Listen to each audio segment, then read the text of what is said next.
Hi friends, ഇന്ന് നമ്മൾക്ക് കപ്പയിൽ ചെമ്മീൻ ചേർത്തുകൊണ്ടുള്ള ഒരു ഈവനിങ് സ്നാക്സ് ഉണ്ടാക്കിയാലോ. ഇതിലേക്കായി 1 കിലോ കപ്പ ക്ലീൻ ചെയ്ത് ഉപ്പ് ചേർത്ത് വേവിച്ച് മാറ്റി വയ്ക്കുക.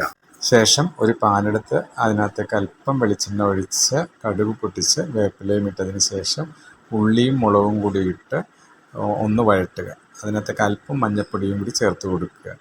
ശേഷം ഈ മിക്സിലേക്ക് കിള്ളി വെച്ചിരിക്കുന്ന ചെമ്മീൻ ഇട്ടുകൊടുത്ത് നന്നായിട്ടൊന്ന് വേകുന്നത് വരെ വെക്കുക. പിന്നീട് നമ്മൾ വേവിച്ച് വെച്ചിരിക്കുന്ന ഈ കപ്പ ഈ ചെമ്മീനും മുളകും കൂടിയുള്ള മിക്സിലേക്ക് ഇട്ട് കൊടുത്തതിന് ശേഷം അത് ചെമ്മീൻ്റെ ആ ടേസ്റ്റ് ഇതിനകത്തേക്ക് പിടിക്കുന്നത് വരെ കപ്പയും ചെമ്മീനും കൂടി നന്നായിട്ടിട്ട് വേവിക്കുക.